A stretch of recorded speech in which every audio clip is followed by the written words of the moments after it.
We learned today that the local Somali community says it's dealing with backlash from that investigation. Las 6:42, Alto en Pole Street, Minnesota. It was far below freezing, except for the exhaust plumes of 3 unmarked government SUVs sitting at the curb. The streets of the southern area were deserted. 11 federal inspectors from the Department of Health and Human Services and the FBI were in those cars. They weren't present for a drug bust. They weren't looking for a runaway. This appeared to be a standard compliance check of a state-licensed child care facility. Amina Farah Hassan, a 45-year-old director with an impeccable reputation, oversaw the facility. She ran 5 different child care facilities in the Twin Cities, according to state data. According to her records, she provided daily care for over 820 youngsters. These enrollment figures allowed the government subsidies to arrive on schedule. State and federal agents had already raided Ali's daycare center in South Minneapolis. The business was suspected of billing the government Silently and consistently, over $2.8 billion was paid to her network over the course of 4 years. However, the building was quiet when the agents got out of their cars and went to the front door. No parents were dropping off children. There was no sound. It was dark outside the windows. The lead inspector pushed open the door after keying the lock. Inside, the air was frigid and stale. It felt wrong right away. A thin coating of undisturbed dust covered the toys that were stacked in neat rows on the shelf. The mattresses in the nursery were immaculate, but the cribs were fully built. No one had ever slept in them. The wall was covered with meticulously completed attendance forms in blue ink. All the boxes were checked. Every name was present. The room itself, however, had never experienced life. Over the past 12 months, government payments for this one center totaled more than $46 million. However, there was no proof that any child had ever stayed there for an entire day. Investigators discovered evidence of the fraud inside the director's private office. A bulky book with a fictitious roster of over 700 kids was on the desk. Agents became aware of the scheme's complexity as they turned the pages. These names weren't chosen at random. Synthetic identities had been produced by the network. They used fake birth certificates that were produced in a backroom print shop in conjunction with real social security numbers that they had bought on the dark web. They had produced a horde of phantom kids that only existed in the state's payment database. To a fraud scheme that totaled $250 million for funding that was for a nonprofit that was supposed to help hungry children. The steel safe that was fastened to the floor in the room's corner, however, was the real terror. The forensic locksmith found more than just ledgers when they pushed it open. They discovered cash shrink-wrapped in black plastic, totaling $38 million. 5 bulky bags bearing the CJNG cartel's scorpion mark. A particular insignia were placed atop the cash. The inspectors understood then that this was more than welfare fraud. This person wasn't merely skimming the surface. This was an international criminal organization's money laundering terminal. There was no creche conducted by Amina Farah Hassan. For the cartel, she was managing a bank that was fully financed by American taxpayers. Please click the like button and leave a thoughtful comment below if you think it is a crime against humanity to take money intended for hungry children. The inspection had become a crime scene. Federal auditors started retrieving the deep data associated with the facility's license numbers around Everything they discovered defied logic. Samira Abdi Hassan, a relative named as a co-director, was administering several sites at once. According to the data, the children's dates of birth coincided.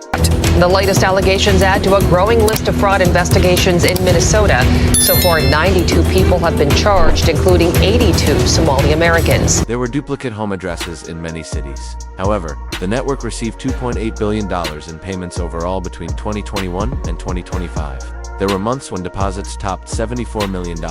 Before being redistributed, the funds passed through 43 intermediary accounts. Rent, food, and payroll are examples of acceptable running costs that could account for less than 4% of the funds. Contracts for food supply and maintenance expenses were absent. Rather, the data presented a different picture. Money was transferred abroad in installments. Every transfer was kept just below the federal reporting level. In fewer than 9 months, $312 million was routed through a single account that never made a single employee payment. The funds were flowing to Mexican shell corporations, the Middle East, and East Africa, due of its secrecy. This mission failed. It appeared normal, therefore it survived. Some 78 people that were charged, 72 of them were from Somalia. A financial machine that was depleting billions of dollars was hidden behind the flawlessly filled paperwork. The network had carried out complex theater operations to deceive the neighbors. Investigators found, in Amina's computer files, they discovered a timetable with the name Simulation Shifts. 4 actors employed to park cars in the lot during drop-off hours. It specified rotations. In order to play pre-recorded audio recordings of kids laughing and playing continuously throughout the day, they even placed outdoor speakers concealed in the bushes. To make the parents appear authentic, they kept a fleet of old car seats that were swapped out between cars. The state inspector was the only audience for this Hollywood-caliber play. By night, The State Department of Children, Youth, and Families, who licenses child care centers, alarms started to sound throughout the financial network as teams passed through the buildings. Money began to move quickly. Over $96 million was hastily redirected via financial tunnels that were intended to collapse once they were activated in less than 18 minutes. The person on the other end was aware that the feds were present.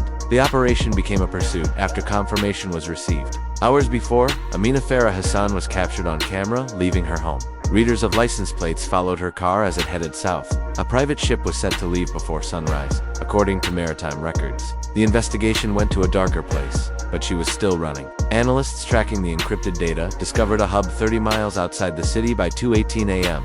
It was an abandoned industrial facility. FBI Director Kash Patel promised a surge of resources to investigate, and lawmakers in the House are expanding their own investigation. Utility records contradicted tax records, which showed years of no activity. Every night, the abandoned site's electricity consumption skyrocketed. Over 90,000 gallons of water were used per day. Aerial surveillance verified activity at 36 a.m. At predetermined times, cars were pulling into the compound. Plumes of exhaust rose from several vents. This wasn't a storage facility. It was a factory, and the money taken from the children of Minnesota was being used to finance it. We are keeping track of the arrest warrants for each member of this group. To ensure you don't miss any updates, click the subscribe button. The final order was issued at 12:21 a.m. Entry was the goal. As tactical teams advanced towards the primary access points of the facility, floodlights pierced the night. The building no longer looked like a warehouse. It seemed like an installation that had been fortified. Silently, the first breach occurred. The steel door was torn back by a controlled charge. The air wasn't only hot indoors, it was poisonous. As soon as the seals were opened, agents reported tasting something metallic. To conceal the chemical signal from thermal satellites, industrial scrubbers operating at maximum capacity lined the walls. The conveyor belts kept moving. Agents discovered the operation's human cost behind a secondary corridor, while output counters continued to tick forward. insist because of alleged fraud in Minnesota, they're feeling the backlash on social media, seeing less business in their stores, and insist some retailers just too afraid to open their doors. They discovered 61 people in a dark holding chamber. 17 of them were citizens of the United States. Others came from several nations. 6 to 9 months prior, several had been reported missing. They were scared and undernourished, sitting on the ground. The pulse rate of one man was little over 40 beats per minute. Furthermore, the employees weren't merely prisoners, they were spectral beings. To make it impossible to identify them if they ever escaped, acid had been used to burn off their fingerprints. This served as the cartel's safeguard against the human factor. Evidence teams moved to the factory floor while rescue teams freed the prisoners. Experienced policemen were astounded by what they discovered. This facility was buying precursor chemicals using money that had been taken from childcare. Over the course of 18 months, ledgers revealed purchases totaling more than $1.4 billion, along with more than 70 tons of cocaine per week. The factory was also creating 32 to 38 tons of fentanyl each day. The loop was closed. The nursery facilities were funded by the government. The creche facilities embezzled the funds. The drug manufacturing was financed by the funds. The community was decimated by the narcotics. The scale became indisputable. By 4:19 a.m., there were 4 tiers of production floors. An output of more than $3.2 billion for a single week was recorded in one line item. The facility was completely under control as morning drew near. There was a deep quiet after that. Federal briefings started in a secure building at 10:26 a.m. $4 million of hard-earned tax dollars going to an education center that can't even spell learning correctly. Over $4.3 billion was the overall confirmed financial damage to the taxpayers. That number stood for aid that never made it to the individuals it was meant to safeguard. Investigators calculated that because money had been diverted to this criminal network, over 68,000 low-income children in the state were no longer able to attend childcare because they couldn't compete with a fraud ring that didn't have to pay for workers or food. Legitimate childcare providers had closed. The capacity for licensed childcare decreased by about 22% in some neighborhoods. It wasn't a blind system. It had decided not to gaze. The approval process was now automated. The oversight had devolved into a formality. Repetition was taken for dependability in an efficiency-driven system. The vulnerability of the American welfare system must be closely examined in light of this event. Accessibility and sending money to people quickly have been the main priorities for years. But speed killed verification. The system's inherent compassion was taken advantage of by the Phantom Child Network. They were aware that bureaucrats typically hesitant to pose challenging inquiries. They stole billions by using political correctness as a weapon. The Amina Farah Hassan inquiry demonstrated that the most deadly threats don't necessarily appear to be criminals. They appear to be community cornerstones at times. They abide by the regulations. They steal the future from us by filing the paperwork. The factory has been closed. The funds are frozen. However, it is still unclear how many additional facilities are currently unoccupied and earning millions while children go without. Please leave a comment below if you think that every welfare program in America needs to be thoroughly audited. Remain alert.